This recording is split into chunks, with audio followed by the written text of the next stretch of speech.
자, 오늘은 리워야단을 통한 교훈이라고 하는 시간을 가져보고자 합니다.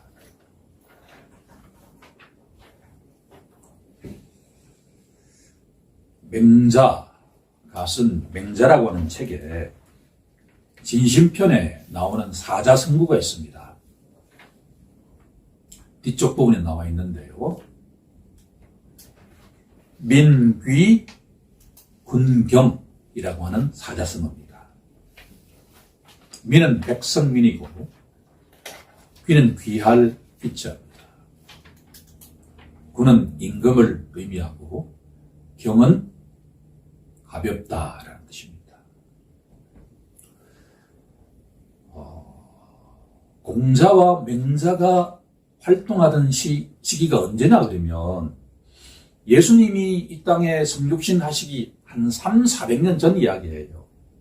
그때 석가모니도 활동했고 소크라테스도 활동하고 공자와 맹자도 활동한 시기였어요. 지금으로부터 거의 2300년, 400년 전 이야기죠. 그런데 맹자가 국민과 백성과 군주를 비교할 때 누가 중요하냐라고 하면 당시의 세상 속에서는 군주가 마음대로 하던 시기인데 맹자는 백성은 귀한데 군주는 가벼운 존재다. 군주는 누구를 위해서 통치를 해야 된다는 이야기예요. 주인은 백성을 위해서 통치를 해야 된다는 이야기를 지금부터 2300년, 400년 전에 했단 말이에요.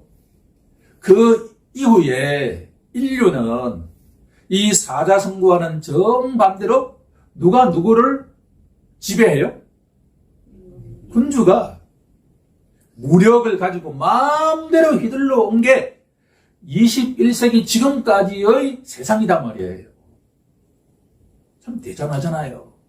경제학적인 용어로 바꿔보면 주인 대리인이라고 하는 관계가 있어요.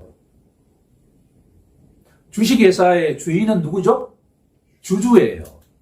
이 주주들이 월급을 주고 누구를 픽업하죠? 전문 경영인을 픽업해요. 주인이고 대리인이에요. 그러니까 우리를 대신해서 일하는 일꾼이란 말이에요. 한 나라의 위정자는 누구냐 그러면 국민이 월급 주고 통치하게 하는 대리인이에요. 그러니까 그러니까 대리인인 누구를 바라보고 통치를 해야 되죠? 정치를 해야 되죠? 주인은 국민을 바라보고 정치를 해야 된다라고 하는 게 2300년, 400년 전 이야기란 말이에요. 이게 역사가 참 아이러니하잖아요. 새롭게 선출된 국가 지도자와 그 스태프들이 맹자가 이야기한 것처럼 한 나라의 주인인 국민이 무엇을 원하는지를 파악하고 거기에 맞게 반응하는 축복의 임하기 간절히 원합니다. 자, 세상이 이렇다면 오늘 우리 욥기를 통해서 국민과 임금의 관계 속에서 성경은 뭐라고 합니까? 국민이 아무리 한 나라의 주인이라 하더라도 진짜 주인이 있잖아요. 진짜 주인은 누구죠? 하나님이잖아요. 세상 말이에요. 세상은 민주주의의 주인은 누구라고 합니까? 주권자인 국민이라고 해요. 국민 다수가 원하는 대로 정치가들이, 위정자들이 반응만 해도 지금보다는 월등히 좋은 사회가 될 수가 있단 말이에요. 그런데 성경은 뭐라고 이야기하냐 그러면 오케이, 국민이 그렇게 주인 행사하는 건 좋은데 실질적인 주인이 있다는 이야기예요. 그 누구라는 이야기죠? 우리가 믿고 의지하는 하나님이다라고 하는 거예요. 자, 이 욥이라고 하는 사람은 언제 시대 때 사람이냐? 알고 계세요? 아브라함이 살던 시대 사람이에요. 언제냐? BC, 예수님이 오시기 2000년 전이에요. 가나안 땅에서 아브라함이 생활했다고 한다면 동방지역에 욥이라고 하는 사람이 있었다. 그런 이야기예요. 어떻게 보면 이방인인데 이방인 가운데 성경은 이 욥을 어떻게 평가하고 있는가라고 질문한다면 욥기 1장 1절로 우리가 가보아야 되겠죠. 욥기 1장 1절에 가면 성경은 욥을 이렇게 평가하고 있습니다. 우스 땅에, 동방 우스 땅에 욥이라 불리는 사람이 있었는데 그 사람은 첫 번째요, 온전하고, 두 번째, 정직하고, 세 번째, 하나님을 경외하고, 뭐에서 떠난 자라고 되어 있죠? 악에서 떠난 자다. 어떻게 보면 이 동방 땅에서 하나님 보시기에 가장 인정받는 자가 누구라는 이야기예요? 욥이라고 하는 인물이었다라고 하는 거예요. 욥은 많은 질문을 하는데 욥의 질문 가운데 가장 중요한 질문이 무엇인가라고 질문한다면 욥기 9장 1절에 나와 있는 질문입니다. 자기 성경책이라고 한다면 꼭 형광펜으로 메모해 놓을 필요가 있는 질문인데 인생이 어찌 하나님 앞에 의로우라 라는 질문입니다. 하나님 보시기에 가장 이쁜 욥의 구석은 뭐냐 그러면 질문을 한다는 거예요. 성경은 욥과 같은 자가 없다. 하나님께서 사탄에게 뭐라고 질문하시냐 그러면 욥을 내가 보았느냐라고 질문하잖아요. 욥과 같은 자가 세상에 없다. 그런데 정작 본인인 욥은 어떻게 질문하죠? 인생이 어떻게 하면 누구 앞에서? 하나님 앞에서 의롭다고 인정받을 수 있습니까? 라고 질문한다는 거예요. 하나님은 여기에 답변하고 있는 것이 바로 욥기 오늘 본문이다 라고 저는 진단합니다. 오늘 이야기는 리워야단이라고 하는 이 단어에 좀 주목해 볼 필요가 있는데 보통 리워야단이라고 하는 이 단어는 41장 1절에 나와 있는 단어죠. 이 단어에도 형광펜을 칠할 필요가 있겠죠. 리워야단. 보통은 악어로 번역이 됩니다. 악어. 오늘 읽었던 모든 내용은 다 악어에 대한 특성을 말하는 거예요. 저는 교독했던 것이 아주 유익하다는 생각이 듭니다만은 욥기 이 구절을 정확하게 읽기는 아주 어려워요. 이 말이 이 말 같고 저 말이 저 말 같고 맥락도 잘 모르니까 악어에 대한 이야기단 말이에요. 또 하나 우리가 용어를 알아야 될 것은 욥기 40장 15절에 가게 되면 또 하나의 용어가 나오죠. 무엇인가요? 베헤못. 원어에 따르면 베헤모트예요. 줄여서 베헤못이라 그래요. 이것은 하마예요. 하마. 그러니까 베헤못은 하마고 리오야다는 누가? 악어라고 생각하면 돼요. 자, 그러면 하나님께서 왜 욥에게 자신의 질문, 인생이 어찌하면 하나님 앞에서 의롭다고 인정받을 수 있습니까? 라고 질문하는데 하나님이 답을 하시는데 누구를 지금 데리고 온 거예요? 하나는 하마를 데리고 왔고 또 하나는 누구예요? 악어를 데리고 와서 설명하는 내용이다. 그런 이야기예요. 자, 그러면 리워야단이 무엇인가라고 하는 것을 조금 제가 4가지로 기록해 놓았는데, 정리해 놓았는데, 첫 번째는 뭐냐 그러면 이사야서 27장 1절로 한번 가볼까요?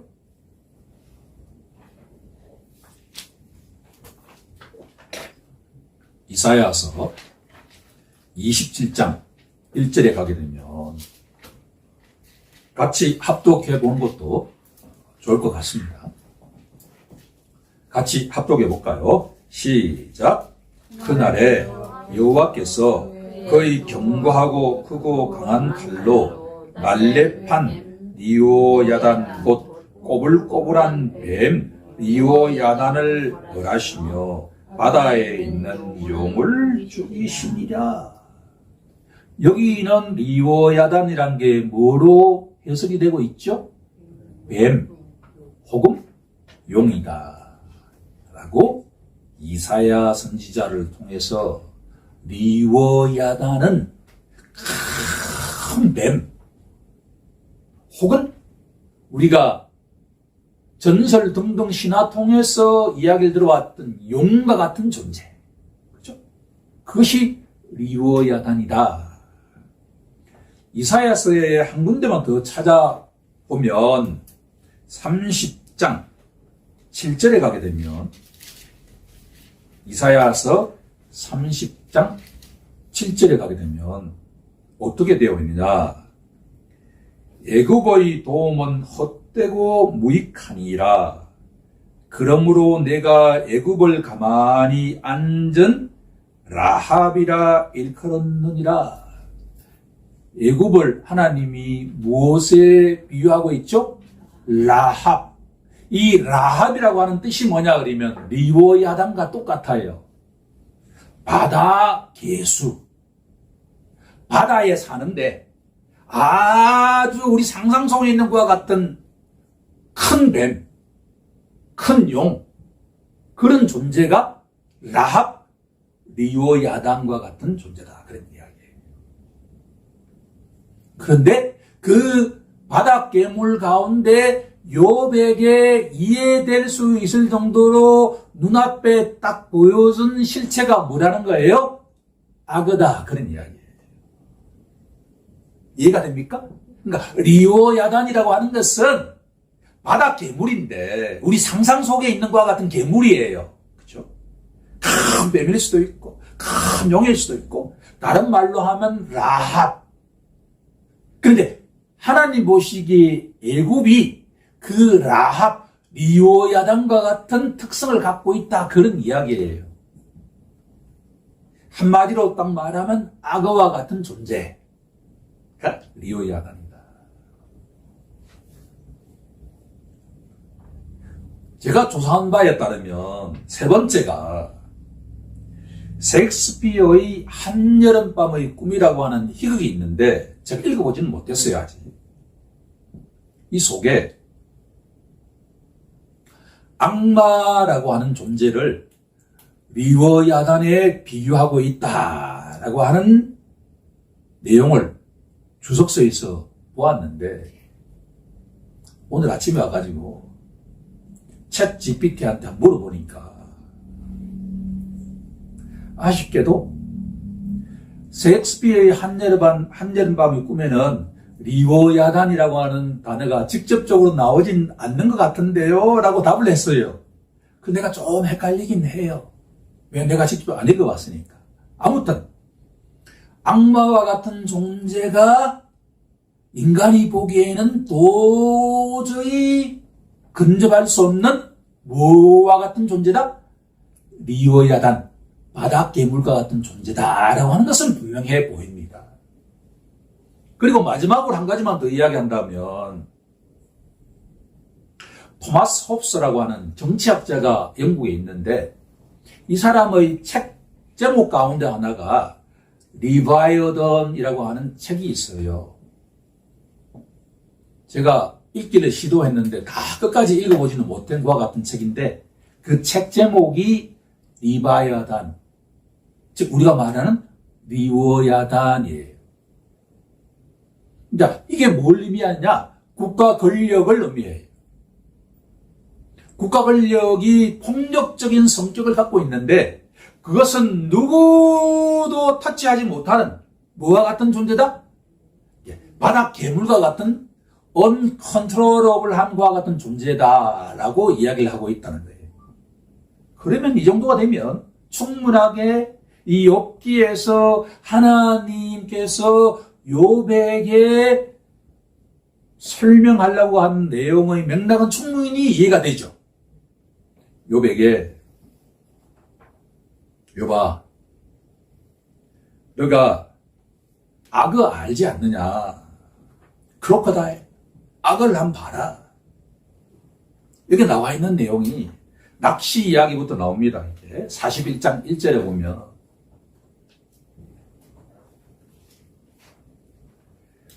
욥아, 네가 낚시로 리워야단을 잡을 수 있겠느냐? 녹분으로 그 해를 맬 수 있겠느냐? 밧줄로 그 코를 깰 수 있겠느냐? 심지어 갈고리로 그 아가미를 깰 수 있겠느냐라고 하나님은 욥에게 질문합니다.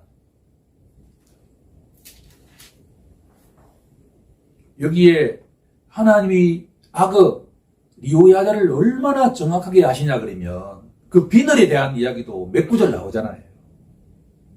그 비늘을 창이 뚫을 수 없다는 이야기예요.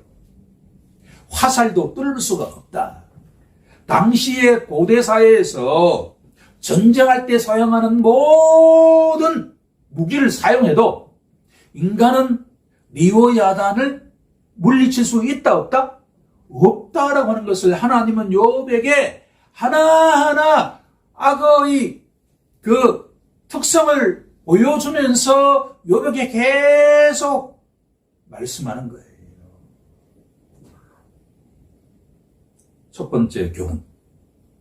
그러면 욥 입장에서 볼 때 하나님께서 욥에게 리워야단인 악의 특성을 통해서 너가 악 앞에 서면 너는 어떤 존재냐라고 묻는다는 말씀이에요. 누구라도 우리가 이야기했던 그 네 가지의 리워야단의 존재 앞에 서면 인간은 강한 존재예요? 너무나 연약한 존재일까요? 연약한 존재라고 인정하지 않을 수가 없다라고 하는 것이 오늘 본문의 첫 번째 교훈이다라고 하는 거죠.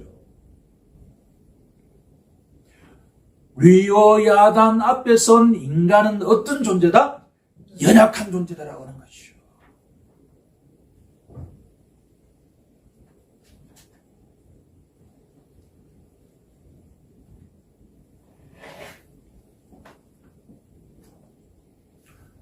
민자운동을 하면서 고문을 받아본 사람들은 시간 문제지 일정한 시간이 지나면 그 고문하는 사람들이 원하는 대로 다 사인해 준다는 거예요. 인류의 역사라고 하는 것은 고문 기술의 역사예요. 형법을 연구하는 한 교수님과 대화하는 가운데 인류의 역사는 사람을 죽이는 방식이 발달된 역사다라는 이야기를 듣고 당시에 조금 충격을 받았습니다. 전쟁에 승리하려고 그러면 그렇게 하지 않을 수가 없겠죠. 이것은 국가 권력 앞에, 국가의 폭력 앞에 홉스의 리바이어단을 이야기하지 않더라도 인간은 얼마나 나약한 존재라고 하는 거예요. 들어가면 처음으로 어떻게 하냐 그러면 자기가 걸치고 있는 모든 옷을 어떻게 할까요? 다 벗겨버리죠. 인간의 존엄성은 뭐냐 그러면 뭔가 중요한 부분을 가리고 있을 때 내 존엄성이 지켜지는데 나의 모든 것을 다 벗겨버리면 인간은 그 존엄성이 사라질 여지가 있다는 거예요. 국가 권력만 그럴까요? 우리 눈에 보이지 않지만 마귀의 존재는 분명하게 인격적으로 있는데 성경은 일관되게 우리에게 마귀 앞에 너가 서면 너 스스로의 힘으로는 그것을 이겨낼 수 있다 없다? 없다라고 하는 거예요.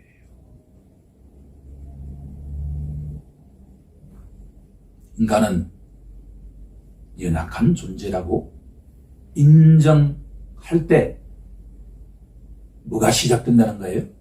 여보의 질문이 지금 뭔가요? 지금 여보의 질문을 놓치면 안 됩니다. 여보의 질문이 뭔가요? 인생이 어찌 하나님 앞에서 의로울 수 있느냐? 인생이 어떻게 하면 하나님 앞에 나아갈 수 있느냐라고 하는 거예요. 인생이 어떻게 하면 하나님께 구원을 받을 수 있는가라는 질문이다 말이에요.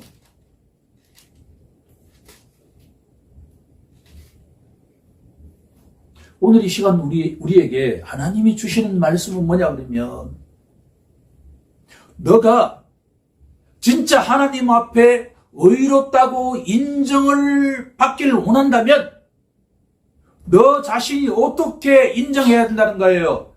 나는 강한 자다, 약한 자다? 약한 자라고 고백하지 않으면 너에게는 절대로 의로움이라고 하는 축복이 임할 수 없다라고 하는 거예요.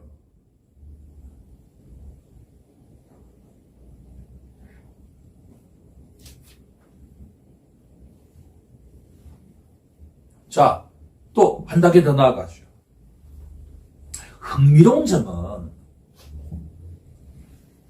인간이 리워야단 앞에 서면 너무나 연약한 존재인데 이 리워야단이 말이에요.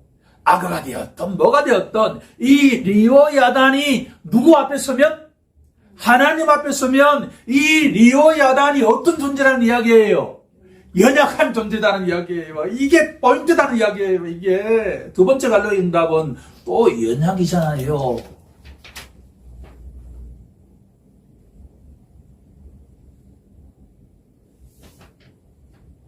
국가 권력이 이번에 이게 노땡땡이라고 하는 사람이 수첩 속에 이게 수거, 인격체를 수거라는 말은 사용하지 않죠. 그렇죠? 나치가 그렇게 했죠. 그런데 어디에 잡혀가면 하루 이틀 안 돼가지고 다 써준다는 거예요. 원하는 대로. 네? 부정선거였습니다. 뭐 이렇게. 국가 권력 앞에 한 인간은 너무나 나약해요. 그런데 그 철옹성 같았던 그 로마 제국도 하나님 앞에서는 어떤 존재라는 이야기예요? 연약한 존재라는 이야기예요. 우리나라의 경우에도 건불 몇 년이라고 그랬죠? 10년이라고 그랬잖아요.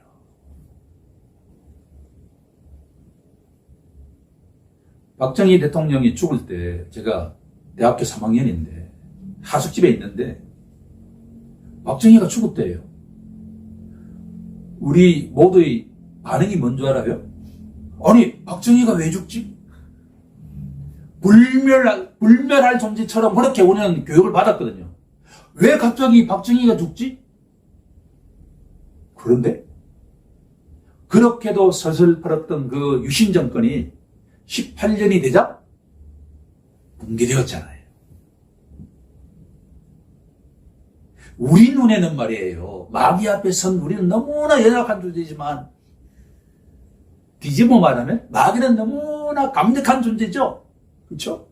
그런데 그 마귀가 누구 앞에 서면?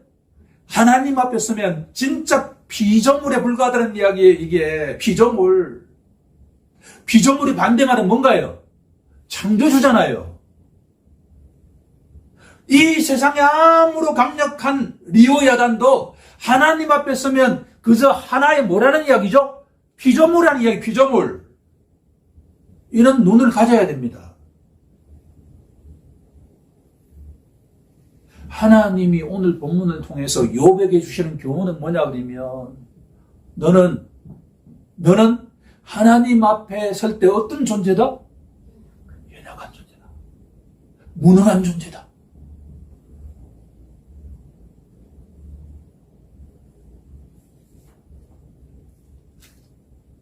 욥기는 42장으로 구성되어 있는데 오늘 본문은 거의 클라이막스에 해당되는 것과 같은 내용입니다. 욥이 40장 4절에서 뭐라고 고백하고 있냐 그러면 자 우리 다 같이 욥기 40장 4절을 한번 합독해 볼까요? 시작. 보소서 나는 비쳐나오니 무엇이라 주께 대답하리이까 손으로 내 입을 가릴 뿐이로소이다. 마치 이 구절을 읽으니까 로마서 3장 20절에 나오는 것처럼 내 입을 가린다라고 하는 구절이 떠오르는군요. 욥이 자신이 어떤 존재라고 고백하고 있죠? 비천한 존재다.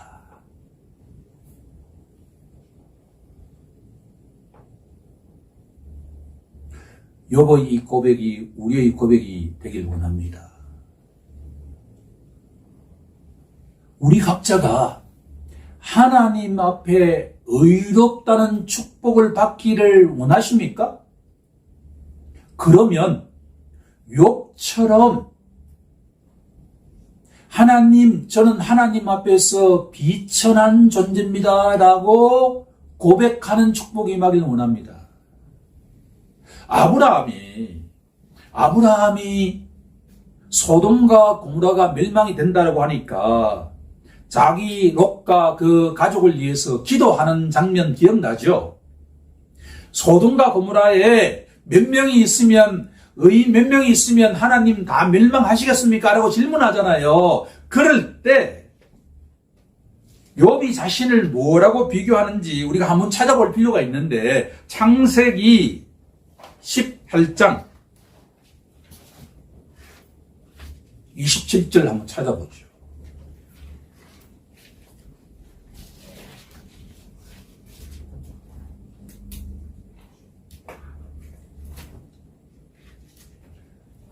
창세기 18장 27절에 가게 되면 아브라함이 대답하여 이르되 나는 티끌이나 재와 같사오나 감히 주께 아뢰나이다. 하나님 앞에 아브라함이 어떤 존재라고 고백하고 있죠? 티끌이나 재와 같은 존재입니다. 라고 고백한단 말이에요.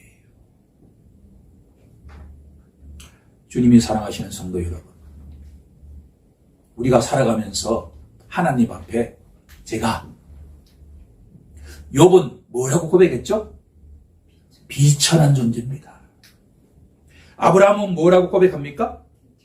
저는 티끌이나 재와 같은 존재입니다 라고 고백하는 축복이 임하길 간절히 원합니다. 구원은, 의로움은 우리의 노력으로, 우리의 공로로, 우리의 행동으로 주어지는 것이 아니죠. 뭐로 주어져요? 하나님의 은혜로 주어지잖아요. 하나님께서 우리에게 구원의 은혜를 주시는데 이때 전제 조건이 있잖아요. 내가 하나님 앞에 어떤 존재라고 고백해야 되는 거예요? 비천하다, 나약하다, 무력하다, 심지어 재와 티끌과 같은 존재라고 고백하는 자에게 무엇이매요? 의로움의 축복이 많단 말이에요. 이제 오늘 설교에 거의 클라이막스에 와 있습니다.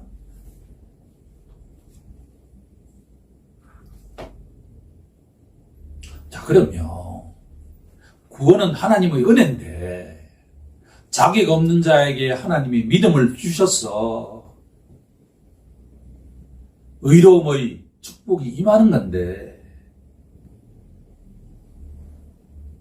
믿음의 내용은 뭡니까?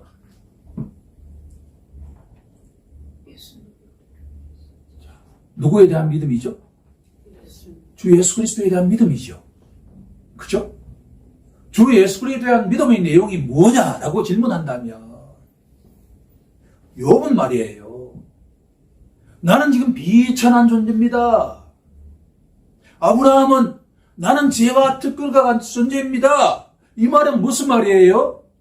내 힘으로 하나님 앞에 의로울 수 있다 없다? 없다라는 거잖아요. 그러면 나를 구해줄 누군가 필요하다는 이야기죠. 그게 누구죠? 중보자단 말이에요. 중보자. 내 대신 나의 죄에서 나의 허물에서 구해줄 중보자가 필요하다라는 걸 인정하는 거란 말이에요. 아버지, 내가 하나님 앞에서 내가 비천한 존재입니다라고 욥이 고백한 것은 뭐냐 그러면, 어떤 중보자가 나를 이끌어주지 않으면 내가 하나님 앞에 나아갈 수 있다는 거예요? 없다는 거예요? 없다라는 걸 이야기한다는 거예요. 그냥 이렇게 불쌍한 그런 존재라는 게 아니라 하나님 앞에 인정을 받아야 되는데 내 힘으로는 그 인정을 받을 길이 없으니까 누군가 나를 도와주지 않으면 안 됩니다라는 고백이란 말이에요. 그럴 때 누가 손을 내밀죠? 우리 주 예수 그리스도께서 손을 내밀 때 믿음은 뭐라는 거예요? 그 중보자의 손을 어떻게 한다는 거예요? 잡고 탈출하는 거란 말이에요.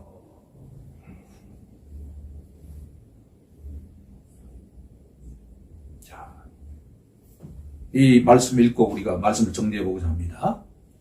욥기 마지막 장인 42장, 그 유명한 5절 합독해 보겠습니다. 욥기 42장 5절 시작. 내가 죽기에 대하여 귀로 듣기만 하였사오나 이제는 눈으로 주를 배운다이다. 유명한 구절이죠. 이제 욥은 눈에 보이지 않는 하나님을 믿음의 눈으로 어떻게 됐다는 거예요? 바라보기 시작했다.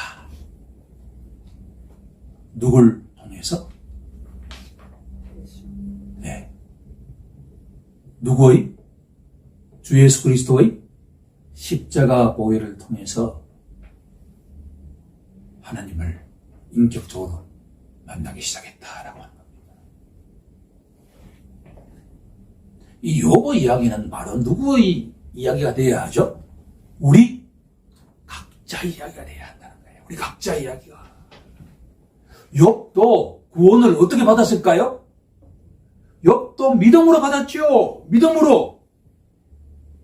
욥에 대해서 욥이 하나님께 인정받을 수 있는 길은 우리와 똑같아요. 믿음으로 받았단 말이에요. 욥도.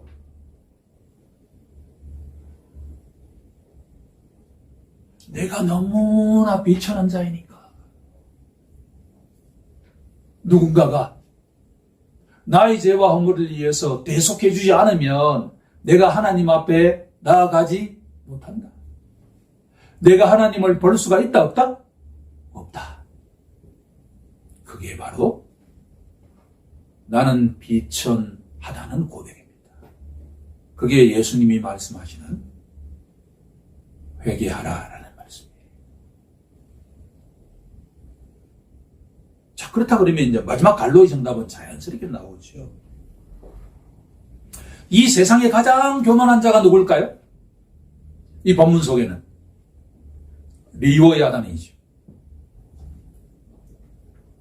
욥기 41장 34절에 보면 세상에는 그것과 비할 것이 없으니 그것은 두려움이 없는 것으로 지음받았구나. 리오야단은 두려움이 없어요. 그것은 모든 높은 자를 내려다보며 모든 존재는 다 리오야단 보기에 다 밑에 있는 존재들이에요. 교만한 자들에게 군림하는 왕이니라.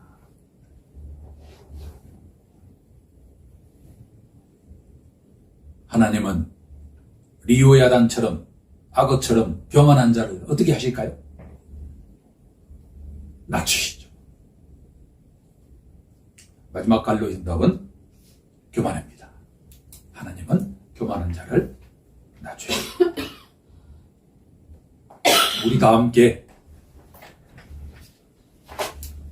날마다 하나님 앞에 나약한 존재라고 하는 것을 인정하면서도 하나님께서 우리 각자들을 창세전에 택하시고 부르셔서 예수 그리스도에 대한 믿음을 통해서 죄사함과 영생에 대한 소망을 품고 살아가게 하셨다라고 하는 것을 기억하면 겸손한 자가 되지 않을 수가 없겠죠. 그렇게 우리 다가온 한 주 동안에도 하나님 앞에서 의롭다고 인정받고 주어진 일에 최선을 다하는 우리 모두가 되길 간절히 소망합니다. 우리 다 함께 그렇게 살아가겠다고 결단하는 시간 갖도록 하겠습니다.